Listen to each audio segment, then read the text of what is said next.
Hey ladies, this is going to be a part 1 of how I went from this to this. I'll be breaking down my procedures and giving you the full details of my recovery and answering the most common questions I get on my social media pages. Make sure to like and subscribe, as I will be dropping a multi-part series so you don't miss any details.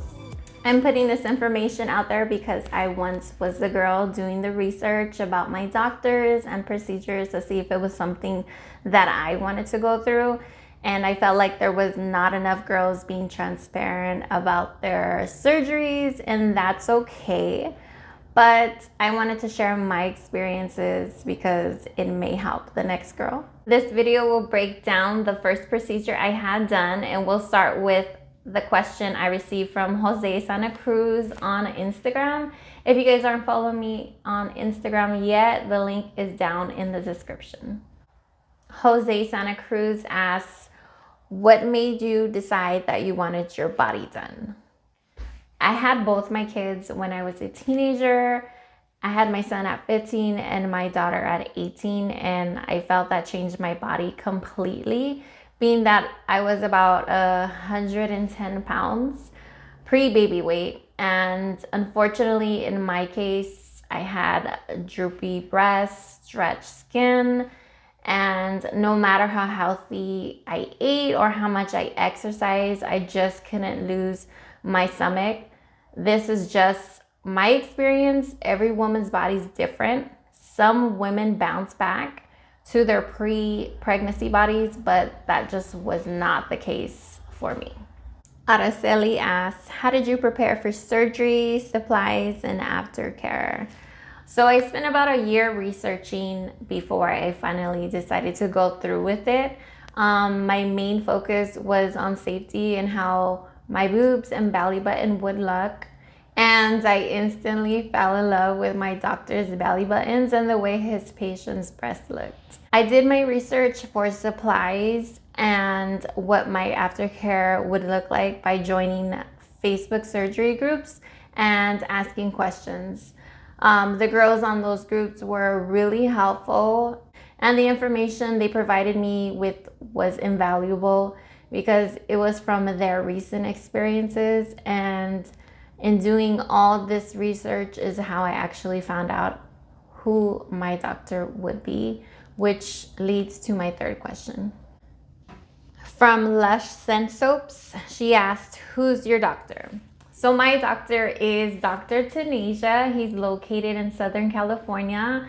I was doing my research online and I found a YouTube video of a video by Alondra Desi, who has also had her breast done with him and shared her experience. I narrowed down my choices and read reviews, and I felt like Dr. Tanisha was the best choice for me. I just loved the way his belly buttons would come out and how his patient's breast looked. So Dr. Tanisha does a great job on his Instagram showing different procedures and sizing of his breast augmentations, which leads me to my next question by HoneyDip69. She asked, what size breast implants do you have? I have 600cc saline implants, overfilled to 650cc with a lift.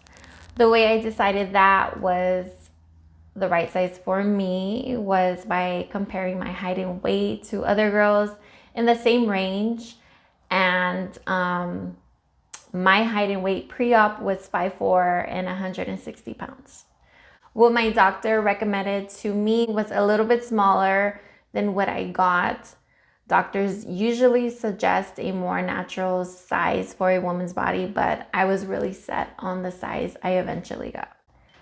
Giselle asked, how long was your surgery? So my surgery was about 4 hours, and that included my breast augmentation with a full lift and tummy tuck with lipo.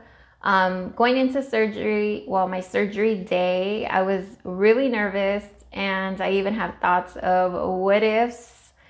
But remembering that my doctor has years of experience and prioritizes safety and health made me feel real confident, as well as speaking to him before I went into surgery. Wendy CB asked, how did your Mastopexy Hill and did it affect your sensation? My Mastopexy, aka breast lift, it healed very well. There was scarring, which was very minimal, but still visible. As far as sensation, it did not affect it at all, although my left breast scar did take a little bit longer to heal. Mia asks, what did you use for your tummy tuck scar? So in the beginning, I used a scar cream, but I wasn't consistent. My scar has lightened up, but it's still visible. So if I ever have like a bikini photo shoot, I use a makeup brand called Dermablend, which is a foundation stick that helps blend the scar into the skin smoothly. Lulu Cortez asked, is it true that you can't stand straight for a few weeks because the tummy tuck area hurts? Yes, my doctor did not play when he tightened my abdominal muscles. And because they are tight and they need time to heal, it took me about 7 weeks to be standing straight. During that time, I could not hold myself up. I relied on my walker, which I definitely recommend if you're interested in going through a mommy makeover. Once I did try to walk on my own without my walker in the early weeks of recovery, and girl, I completely plunged down to my knees, not being able to hold myself up from all the pressure on my back. I felt so helpless, but I had to remember that my body did need time to heal, and I was trying to rush that. Garcia Joanna asked, how long is the recovery time? Recovery was a lot for me mentally and physically in the beginning, being that I was so independent and loved to do things for my family, like running errands and chores around the house. So my recovery time was about 7 weeks, and that's when I started to feel normal. But I would still experience swelling in my abdominal area up to a few months later. I had a hard time sleeping, and I did purchase these pillows to help keep my legs elevated to help prevent blood clots while laying in my bed. But I would get uncomfortable laying in the same way for a long period of time. And then I would move to my couch, but what helped me the most at the end was my recliner. And the most common question I get on my TikTok was, how much did I pay for my mommy makeover with Dr. Tanisha? So the total cost for my surgery was $17,000, but breaking it down, $7,000 was for my breast augmentation with a lift, and the $10,000 was for my tummy tuck and lipo.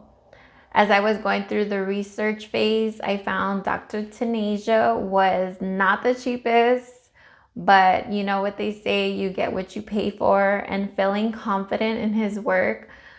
I'm really glad that I did go to him, and I have zero regrets. Let me know down in the comments if you have any questions I didn't mention in this video, and I'll try to get to each one. Please remember to subscribe, as I will be dropping a second video on this 3-part series, Transformation, which will be on my BBL in the near future.